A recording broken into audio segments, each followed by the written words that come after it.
ಕಾಡ ಗೊಬ್ಬರ ರಾಸಾಯನಿಕ ಗೊಬ್ಬರ ಎಲ್ಲ ರೇಟ್ ಅದರ ಕಾರಣ ಹೇಳಿಬಿಟ್ಟಿದ್ರೆ ಯುದ್ಧ ನಡೆದಿರಿ ಅದಕ್ಕೆ ಬರ್ತಾಯಿಲ್ಲ ಅಂತೇಳಿ.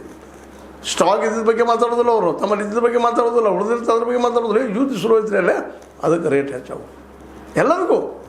ಅದಕ್ಕಾಗಿ ಇವತ್ತು ಈ ಅನ್ನದಾತರ ಆತ್ಮಹತ್ಯೆ ಹೆಚ್ಚಾದಿತ್ತು. ನಾವು ರಿಪೋರ್ಟ್ ನೋಡಿದ್ವಿ ಇವತ್ತು, ಅದನ್ನು ನಿಮ್ಮ ಜೊತೆ ಅದು ಚರ್ಚೆ ಮಾಡ್ತಾಯಿದ್ದೀನಿ ಅದನ್ನು. ಯಾಕಂದರೆ 10,546 ಜನ ಇಡೀ ದೇಶ ತುಂಬ ಹೋದ್ರೆ, ನಮ್ಮ ಕರ್ನಾಟಕದಲ್ಲೇ 3,824 ಜನ ತಿಳ್ಕೊಂಡಿದ್ದಾರೆ.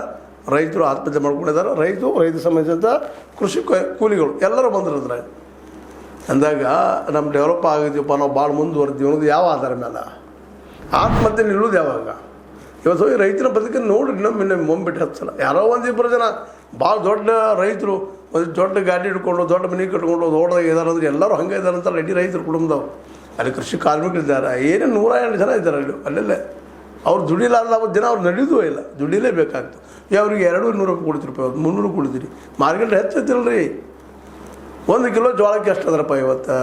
ನೀವು ಚಲೋ ಜೋಳ ತಿಂತೀರಪ್ಪ ಅಂದ್ರೆ 58 60 ರೂಪಾಯಿ ಕಿಲೋ ಒಂದು ಜೋಳ, 65 70 ರೂಪಾಯಿ ಕಿಲೋ ಅಕ್ಕಿ.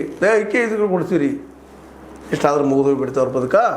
ಅವ್ರ ಮಕ್ಕಳ ಮದುವೆ, ಅವ್ರ ಮಕ್ಕಳು ಕಲಿಸೋದು ಮಾಡೋದು, ಒಂದು ಕುಟುಂಬ ಬರ್ತದೆ, ಎಲ್ಲರೂ ಬದುಕುವಂಥ. ನಾವು ಮಾರ್ಕೆಟ್ ಕೊಡೋಗಿಲ್ಲ, ನೀವು ಏನು ಕೊಡೋದು ಬೇಕಾಗಿಲ್ಲ. ನಾವು ಕೇಳ್ತಾ ಇರೋದು ಇವತ್ತು ರೈತರಿಗೂ ಅಷ್ಟೇ ಹೇಳ್ತಾ ಇರೋದು. ರೈತರಿಂದ ಕೇಳಬೇಕಾಗಿದೆ ನಮ್ಮ ಮಾರ್ಕೆಟ್ ಕೊಡ್ರಿ ಅಂತೀರಿ. ಏನೋ ಸಪೋರ್ಟಿಂಗ್ ಪ್ರೈಸ್ ಕೊಡ್ತೀರಿ. ಸಪೋರ್ಟಿಂಗ್ ಪ್ರೈಸ್ ನೋಡಿ ಉಳಿಬೇಕಾಗಿತ್ತಲ್ಲ. ಯಾಕೆ ಆತ್ಮಹತ್ಯೆ ಯಾಕೆ ಮಾಡ್ಕೊಳಕತ್ತಾರೆ?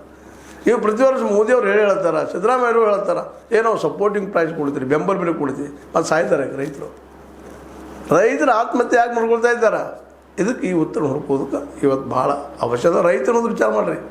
ಮತ್ತು ನಮ್ಮನ್ನು ನಾವು ಮೇಲೆ ತಗೋಬೇಕು, ನಾ ಇನ್ನೊಬ್ರು ನಮ್ಮ ಬಂದು ಎತ್ತುದಿಲ್ಲ ಅನ್ನೋದು ನಮಗೆಲ್ಲ ಗೊತ್ತಿರಲಿ ಅಂತ ಹೇಳ್ತಾ, ಒಟ್ಟಾರೆಯಾಗಿ ರೈತರ ಆತ್ಮಹತ್ಯೆ ಒಟ್ಟಲ್ಲಿ ನಿಲ್ಲಬೇಕು, ಸಾಲ ಹರಿದು ಹೋಗ್ಬೇಕು.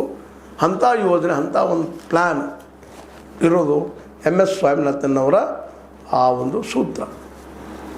ಆ ದಿಶೆಯಲ್ಲಿ ನಮ್ಮ ಸರ್ಕಾರ MS ಸ್ವಾಮಿನಾಥನ್ ಸೂತ್ರ ತಂದರೆ ಎಲ್ಲರಿಗೂ ಬದುಕಾಗ್ತದೆ. ರೈತರು ಬದುಕ್ತಾರೆ, ಆತ್ಮಹತ್ಯೆ ನಿಲ್ಬೋದೇನೋ, ನಿಲ್ತಾವು ಅಂತ ಖಚಿತವಾಗಿ ಹೇಳ್ಬೋದು. ಅಲ್ಲಿವರೆಗೆ ಇದೇ ರೀತಿ ಹೋಗೋದು ನಾವು ಭಾಷಣ ಮಾಡೋದು.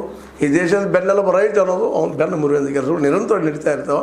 ಇದು ನಮ್ಮ ರೈತರಿಗೂ ತಿಳಿತಾ ಇಲ್ಲ. ತಿಳಿಸ್ಕೊಡೋ ಕೆಲಸವನ್ನು ರೈತ ನಾಯಕರು ಮಾಡಬೇಕಾಗ್ಯದ. ಇವತ್ತು ರೈತ ನಾಯಕರು